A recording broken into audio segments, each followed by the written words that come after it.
2011년 이후 북한을 방문한 한국 국적자는 비자 없이 미국 입국이 불가능하게 되었습니다. 앤드류 박 장학재단이 설창 장학생 12명을 선발했습니다. 맨해튼에서 오토바이 굉음을 총격으로 오인 대피 소동이 벌어져 22명이 부상했습니다. 흑인 여성으로는 최초로 노벨 문학상을 수상한 토니 모리슨이 별세했습니다.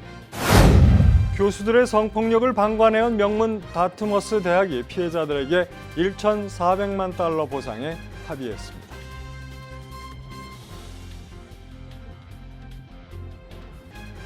학자금, 결혼자금, 노후자금 준비. 뉴 밀레니엄 뱅크가 알뜰한 적금 상품을 준비했습니다. 3년 만기 적금 연이율 무려 2.65%, 무려 2.65%.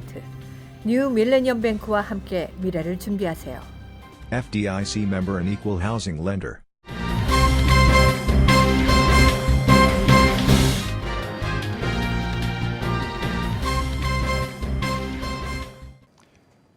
시청자 여러분 안녕하십니까? KBTV 뉴스9입니다. 첫 소식입니다. 2011년 3월 1일 이후 북한을 방문하거나 체류 경험이 있는 한국 국적자들은 무비자로 미국에 입국하는 게 불가능해졌습니다. 연방국토안보부 DHS는 최근 북한 방문 체류 이력이 있는 한국인을 비롯한 모든 비미국인들은 전제여행 허가제를 통한 무비자 입국을 제한한다고 알려왔다고 한국 외교부가 6일 밝혔습니다. 미국의 이번 조치는 지난 2017년 11월 북한을 테러 지원국으로 재지정한 데 따른 후속 조치로 최근까지 실무 준비 절차를 밟아온 것으로 알려졌습니다. 미국 정부의 이번 조치로 앞으로 방북 이력자는 미국 비자를 발급받기 위해 온라인으로 관련 서류를 제출하고 미국 대사관을 직접 찾아가 영어로 인터뷰도 해야 합니다. 이에 따라 최근 8년 사이 개성공단을 포함해 북한을 다녀온 사람이라면 미국에 갈 때 비자를 따로 신청해야 하는 불편을 겪게 됐습니다. 대상자는 2011년 3월 1일 이후 북한 땅을 한 번이라도 밟은 사람들 모두가 해당되는 것으로 대략 2만에서 3만 명 수준인 것으로 알려지고 있습니다. 지난해 9월 평양 정상회담 때 방북한 이재용 삼성전자 부회장, 최태원 SK그룹 회장, 가수 조용필 등이 이에 해당됩니다. 설창 앤드류 박 장학재단의 제7회 장학생 총 12명이 선발됐습니다. 교통사고 상해 전문 앤드류 박 변호사는 6일 플러싱 한미 충효회 사무실에서 기자회견을 열고 뉴욕과 뉴저지, 커네티컷주에 거주하는 총 12명을 장학생으로 선발했다고 밝혔습니다. 최규호 기자가 보도합니다.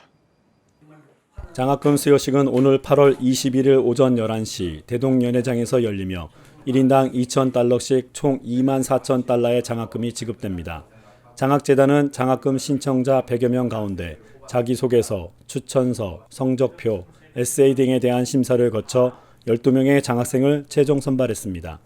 선발된 장학생은 컬럼비아대 클레오파트라 임, 베니턴 칼리지 정대은, 커네티컷대 데니얼 팍, 세인 조셉 칼리지 이말랴 애니둔야, 러커스대 에스터정, 뉴욕대 손대진, 시라큐스대 글로리정, 에머스트 칼리지 김아람, 빙앤턴대 최홍주, 아델피대 제임스 임, 빙앤텀대 조슈아 킴, 스토니브룩대 양성무 학생 등입니다. 임영빈 심사위원장 등 심사위원들은 이번 장학생 모집 에세이 주제가 한국 문화, 역사의 선구자로 생각하는 사람, 이어서 학생들에게 한국의 역사와 문화에 대한 인식을 높일 수 있는 계기가 됐다고 평가했습니다.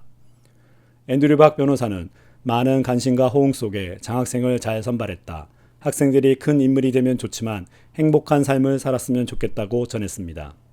인재라는 거는 끝에는 자기가 기쁘게 잘 사는 게 어떨까. 그게 부모의 마음이잖아요. 그러니까 솔직히 이렇게 저도 장학금 받은 사람이니까 끝에는 자기의 경제적인 기반과 자기 꿈을 가지는 게 좋고 거기서 꼭 자기도 장학금 만들어라 그런 건 없는데 그냥 자기들이 기쁘게 잘 사는 게 어떨까. 그 부모 마음처럼. 그렇죠? 더 큰 인물이 되면 좋지만 안 돼도 충분히 그렇죠? 보람 있게 살 수 있으니까. 올해 장학생은 한국인뿐만 아니라 국적, 인종에 상관없이 선발됐습니다. 12명 중 11명은 한인 학생이고 나머지 1명은 터키 출신 학생입니다. KBTV 뉴스 최기호입니다. 텍사스와 오하이오에서 총격 참사가 일어난 지 얼마 안 돼요. 뉴욕 맨하탄 타임스퀘어 광장에서 오토바이 굉음을 총격으로 오인한 군중들이 앞다투어 달아나다 22명이 부상당하는 일이 발생했습니다. 이 소식 황선균 기자가 전해드립니다. 한국 속담에 자라보고 놀란 것은 소뚜껑 보고 놀란다는 말이 있습니다. 이번 맨하튼 타임스퀘어 앞에서 일어난 소동에 딱 맞는 말입니다. 타임스퀘어 광장에서 오토바이가 굉음을 연달아 내자 사람들은 총격 사건이 발생한 것으로 오인하고 달아나기 시작했습니다. 사람들은 인근 가게나 건물 안으로 피신하느라 미치며 달리다가 결국 22명이 부상당하는 일이 발생한 것입니다. 트위터에는 당국이 많은 사람들로부터 911 전화를 받았지만 공황 상태에 빠지지 말라고 당부하며 타임스퀘어는 안전하다는 말을 했다는 내용이 올라오기도 했습니다. 타임스퀘어는 맨하튼에서도 가장 많은 관광객들로 붐비는 곳입니다. 이날 굉음으로 일부 사람들은 폭발물 투하나 무차별 총격이 일어난 것으로 잠시 오인했지만 워낙 많은 인파가 몰려있어 순식간에 아수라장이 되면서 부상자가 속출했습니다. KBTV 뉴스 황성균입니다. 흑인 여성으로는 처음으로 노벨 문학상을 받은 미국의 유명 소설가 토니 모리슨이 뉴욕의 한 메디컬 센터에서 지병으로 향년 88세를 일기로 숨졌습니다. 미국에 현존하는 최고 작가로 꼽혔던 모리슨은 미국 흑인들의 삶을 여성적인 시각에서 그려왔고 탄탄한 대중적 인기를 누렸습니다. 그녀는 1931년 미국 오하이오주 로레인의 선박 용접공 가정에서 태어나 유서 깊은 흑인 대학인 하워드 대학교를 거쳐 코넬대에서 문학 석사를 받았습니다. 1960년대 후반 뉴욕으로 옮겨 출판사 랜덤 하우스에서 20년 가까이 편집인을 맡았고 프린스턴대에서도 오랫동안 교수로 지낸 그녀는 지난 1970년 첫 장편 소설 가장 푸른 눈으로 등단했습니다. 금발 여성이 미의 기준이 되는 미국 사회에서 검은 머리의 여성이 겪는 소외를 다룬 내용으로 곧바로 문단의 주목을 받았습니다. 또한 1987년 소설 빌러비드로 퓰리처상을 비롯한 여러 문학상을 잇따라 수상하며 미국의 최고 작가 반열에 올랐습니다. 비인간적 노예 제도의 실상을 파헤친 빌러비드는 19세기 남북전쟁 시대를 배경으로 흑인 여인이 사랑하는 딸이 노예가 되는 것을 막기 위해 자신의 손으로 딸을 살해한다는 비극적 내용을 다루고 있습니다. 1993년에는 미국 흑인 여성으로서는 처음으로 노벨 문학상을 수상하는 영광을 안았습니다. 미국 명문 다트머스 대학이 일부 교수들이 성폭력을 행사했다는 의혹과 관련한 민사소송을 화의로 마무리했습니다. 보도에 황선균 기자입니다. 학교 측은 일부 교수들로부터 성폭행과 성추행 등을 당했다는 9명의 여성에게 1,440만 달러를 지급하되 법적 책임은 받아들이지 않는 조건으로 송사를 매듭짓기로 했습니다. 피해자들은 이날 다트머스 대학과 공동으로 발표한 성명에서 화해안에 만족한다고 말했습니다. 양측이 합의한 피해 배상금은 당초 원고 측이 요구한 7천만 달러에는 크게 미달하는 것입니다. 필리 헬런 다트머스 대학 총장은 피해자들이 전향적인 자세를 보인 데에 대해 사의를 표시했습니다. 그는 이번 소송에서 우리는 이런 행위를 당장 근절할 수 있을 것으로 생각되는 교훈을 얻게 됐다고 말했습니다. 심리내과학 대학원에 소속한 교수 3명이 오래전부터 성적 욕망과 성적 매력 등을 연구한다는 구실로 학생들에게 인간행동 실험실에서 술과 섹스가 난무하는 파티를 벌이도록 강요했다는 것이 소송의 쟁점이었습니다. 대학 측 피해자들은 공동 성명에서 더 나은 캠퍼스 문화를 조성하기 위해 협력할 계획이라고 밝혔습니다. KBTV 뉴스 황성균입니다. 텍사스에서 말에 올라탄 백인 경찰관들이 흑인 용의자를 밧줄로 묶어 끌고 가는 장면이 담긴 영상이 SNS에 올라와 충격을 주고 있습니다. 이 영상은 마치 남북전쟁 이전 흑인 노예를 끌고 가는 모습을 연상시키고 있어 트럼프 정부 들어 한층 가열된 인종 갈등에 기름을 끼얹고 있습니다. 미 일간 워싱턴 포스트에 따르면 영상 속 34살의 흑인 도널드 닐리는 지난 3일 텍사스주 갤버스턴에서 건물 무단 침입 혐의로 경찰에 체포됐습니다. 옅은색 카우보이 모자를 쓴 두 경찰은 닐리의 손목에 수갑을 채우고 파란색 밧줄을 수갑에 묶었습니다. 그리고 닐리를 한 블록 떨어진 경찰서까지 끌고 갔습니다. 닐리는 두 손이 뒤로 묶인 채 앞서가는 말 꽁무니를 따라 터벅터벅 도로 위를 걸었고 길 가던 사람이 이 모습을 사진으로 찍어 SNS에 올렸습니다.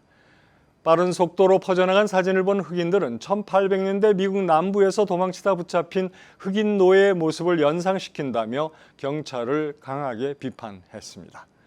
논란이 커지자 버넌 헤일 갤버스턴 경찰서장은 이번 체포는 닐리에게 불필요한 당혹감을 줬다며 황급히 사과했습니다. 지난 4일 미국 오하이오주 데이턴 시내 오리건 지구에서 9명을 숨지게 한 총기 난사 사건과 관련해 미 연방수사국 FBI가 수사에 착수했습니다.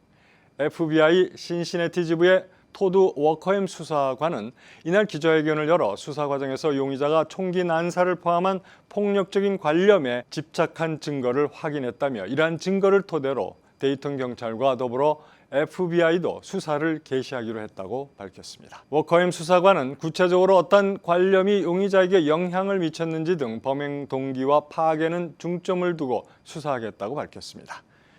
또 사전에 이러한 범행 계획을 알고 있었거나 도운 사람이 있는지, 범행 시기와 장소를 일요일 오전 데이턴 시내로 정한 이유가 있는지 등도 확인할 방침입니다.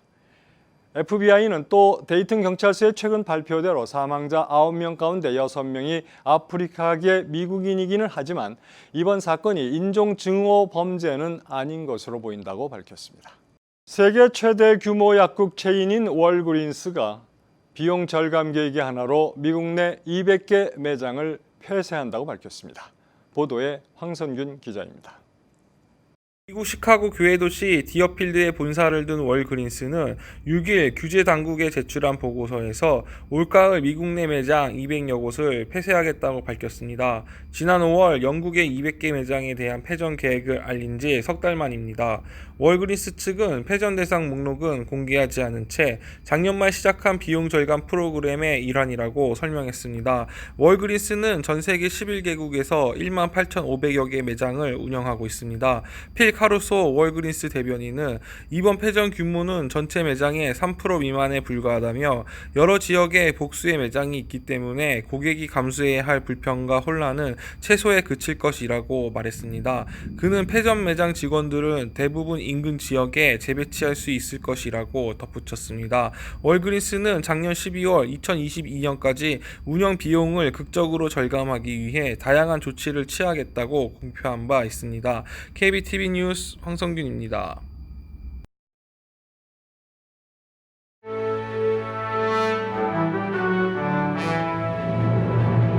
사건 사고입니다. 온라인 소매업체 아마존의 반송 제품 관리 허점을 악용, 거액을 챙긴 20대가 덜미를 잡혔습니다.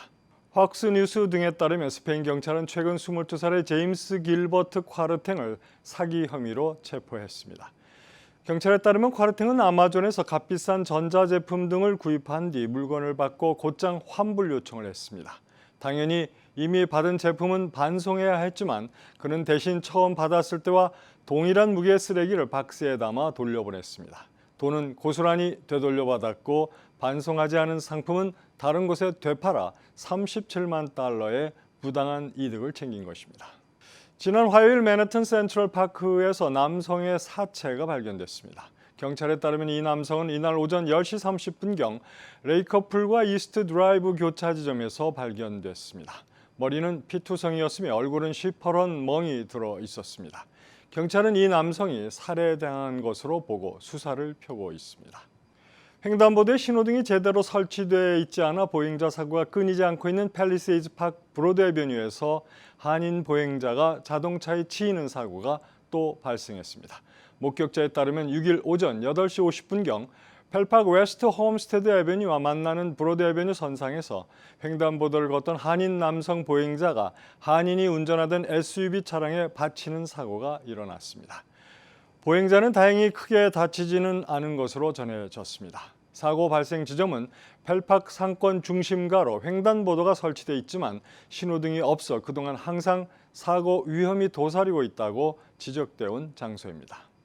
미국 성인 중 절반 정도가 북한을 적으로 생각한다는 여론조사 결과가 나왔습니다. 영국의 시사주간지 이코노미스트와 여론조사 전문 웹진 유가브가 지난달 27일부터 30일까지 미국 성인 1,500명을 대상으로 실시한 12개국에 대한 인식조사 결과 북한을 적대국으로 간주한다는 응답이 51%였으며 이는 12개국 중 가장 높은 수치였습니다. 수년째 지적되고 있는 맨하탄 32 스트리트의 코리아타운 도로 청결 문제가 여러 기관의 다각적인 논의와 노력에도 불구하고 올여름에도 개선되지 않아 방문하는 이들이 눈살을 찌푸리고 있습니다. 인근 상인들은 물이 고이는 현상이 도로 재포장 후 오히려 더 심해지면서 쓰레기 수거 과정에서 음식물이 새어 나와 있는 경우가 많다며 수거 문제가 지속되고 있다고 전했습니다. 뉴저지주 팰리세이즈 파크에 설치돼 시범 운영 중인 스마트 주차 미터기의 수리가 전면적으로 진행 중에 있습니다. 현재 펠파크 주요 도로인 브로드 애베뉴와 인접도로에 설치된 일부 스마트 주차기가 한 달 이상 작동을 하지 않고 있어 일부 주민들에게 혼란과 불편을 함께 주고 있는 가운데 펠파크타운 정부는 이르면 8월 셋째 주까지는 작동 중지된 스마트 주차기의 수리를 모두 완료할 예정이라고 밝혔습니다. 미국에서 태어난 추신수의 두 아들이 한국 국적 이탈한 것을 두고 한국 내 누리꾼들이 병역기 비자 운운하는 것은 지나친 발언이라고 미준의 한인들이 목소리를 높였습니다. 추신수 선수는 아들들이 한국이 아닌 미국 내에서 살겠다고 한 의견을 존중해 국적을 미국으로 한정하게 되었다고 말했습니다. 이어서 포커스인과 커뮤니티 브리핑이 이어집니다. 네, 북한의 쌀 보내기 운동을 전개하고 계신 세계 호남향후회 김영윤 회장과 함께하겠습니다. 안녕하십니까? 네, 어서 오십시오. 안녕하세요. 네, 반갑습니다. 네, 반갑습니다. 호남 향후에 대해서 간략하게 이제 설명을 좀 해주시고 다음 질문으로 넘어갈까요? 예, 세계 호남 향후회는 2013년도에 그때 각 지역에 있는 향후들을 네. 모집해가지고 세계 호남 향후회가 결성이 됐어요.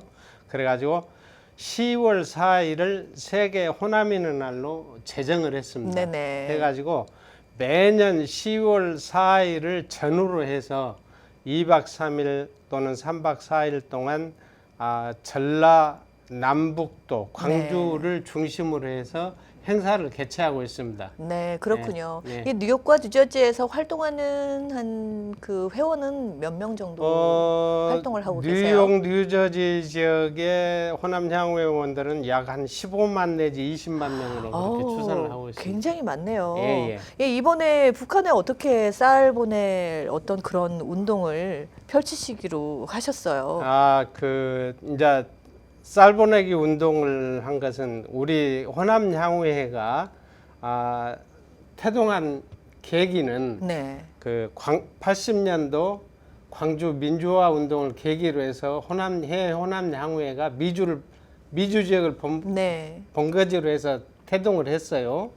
했는데 그 호남 향후회가 해외 민주화 운동의 본산지 역할을 했습니다. 네. 해서 지금은 이제 민주화 운동 시대를 지나서 남북 교류 협력 시대를 네. 열었다고 생각합니다. 네. 그래서 남북 교류 협력 시대에 우리가 남북 통일 운동에 적극적으로 동참을 해야 되고 남북 통일 운동을 상징적으로 보여주고 네. 또 남북 교류 협력을 한다는 것을 우리가 메시지를 통해서 네. 그렇게 현실화를 네. 하려고 네. 그래가지고 이렇게 이제 쌀 보내기 운동을 저희들이 계획한 것입니다. 네, 그렇군요. 이 지난 6월이었던가요? 이제 회장님께서 뭐 베트남, 중국 이런데 뭐 필리핀이라든지 이런 나라를 방문을 하셨었잖아요. 예, 예. 그래서 그쪽의 다른 나라에서 이 운동을 시작하기로 결의를 하셨다고 저는 예, 들었습니다. 그게 그런데 왜 다른 제가 나라에서 그런 활동을? 6월 13일 날 네. 이제 전에 내가 이제 6월 9일 날 한국을 나가가지고 한국에서 각 우리 10월 달에 행사를 위해서 이제 전라남북도 관계자들하고 미팅을 하고 네. 6월 13일 날 필리핀을 가서 거기에서 이제 전직 회장님들, 네. 2대, 3대 회장님들을 만나가지고 거기에서 이제 논의를 했습니다. 우리가 이렇게 남북 통일 협력 시대를 맞이해서 우리가 뭔가 상징적인 네. 예를 해야 되지 않겠느냐 네. 해가지고 쌀 모으기 운동을 그때 전개를 시작했죠. 네, 그러니까 예. 임원들하고 예, 예, 같이 그렇습니다. 네. 아, 그렇군요. 그렇다면 이 쌀 보내기 운동에 꼭 이게 호남 분들만 이게 참여를 해야 되는 거예요? 아, 이제 일반 사람들은 처음에는 네, 오픈이 되어 있는가요? 아니죠. 그건 오픈 안 됐습니다. 아, 그래요? 오픈 안 돼 있고 저희들이 이제 호남인들만 해가지고 네. 소액 다수의 참여 원칙을 해서 세계 우리 호남인들만 모이기로 했는데 자꾸 주위에서 저도 동참하겠습니다 해가지고 네. 호남인들이 아닌 분들이 거의 한 2, 30분 네. 그렇게 동참을 좋은 했습니다. 일에는 꼭 뭐 영호남 네. 가리지 않고 네. 서로 이렇게 도와주는 게 더 좋지 않을까요? 그렇죠. 근데 네. 그럴 때는 국민적으로 할 때 네. 그렇게 하고 이번에는 저희 호남인들만 이렇게 통일운동에 적극 참여한다는 그런 상징성을 네. 보여주고 메시지를 전달하고 싶어서 하는 것이니까. 아, 그랬군요. 예. 네. 그때 지난 6월에 이제 해외 방문을 하셨을 때 한 몇 개국을 돌아다니셨어요? 이제 5개국을 갔는데 이제 필리핀, 베트남, 인도네시아, 그다음에 호주, 뉴질랜드. 호주와 예, 뉴질랜드까지 뉴질랜드, 네. 갔다 왔습니다. 근데 가면서 이제 우리가 처음에는 쌀 보내기 운동의 모금에 그게 중점을 둔 게 아니고 네. 각 지역 호남 향후회가 활성화될 수 있는 네. 그런 것에 중점을 두어 가지고 그렇게 시작을 해서 가면서 이제 모금 운동에 계속 이제 저희들이 카톡으로 모집을 했으니까 네. 우리 네트워크가 한 600여 명이 있는 네트워크가 있어요. 세계 호남양에. 네. 거기에서 그 카톡을 해서 연결을 해가지고 그렇게 한 것입니다. 그렇군요. 그 현지 호남인들의 어떤 그렇게 말씀하셨을 때 반응이 어땠었나요? 반응이 너무 좋았죠. 아. 예, 가는 데마다 반응이 너무 좋아가지고 서로들 한다고 해가지고. 예. 그랬군요. 예, 예. 네, 알겠습니다. 재미있는 얘기였는데요. 2부에서 또 해주시죠. 예, 네, 고맙습니다. 감사합니다. 네. 네, 지금까지 세계 호남인 향후회에서 김영연 회장과 함께했습니다.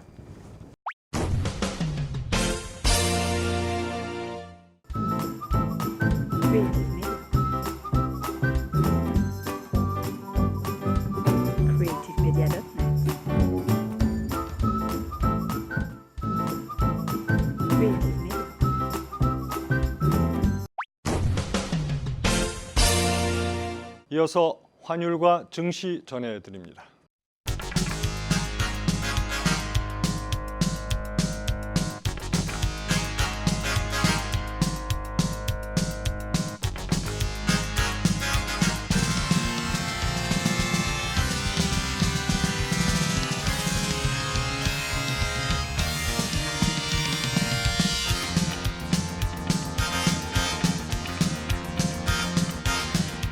뉴욕과 뉴저지 날씨 전해드립니다.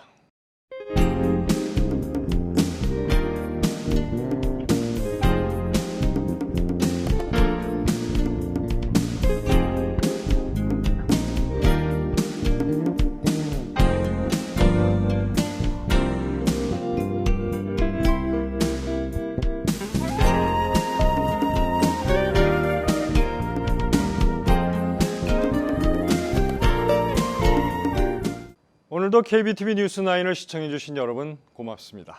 편안한 저녁 보내시기 바랍니다. 학자금, 결혼자금, 노후자금 준비. 뉴 밀레니엄 뱅크가 알뜰한 적금 상품을 준비했습니다. 3년 만기 적금 연이율 무려 2.65%, 무려 2.65%. 뉴 밀레니엄 뱅크와 함께 미래를 준비하세요.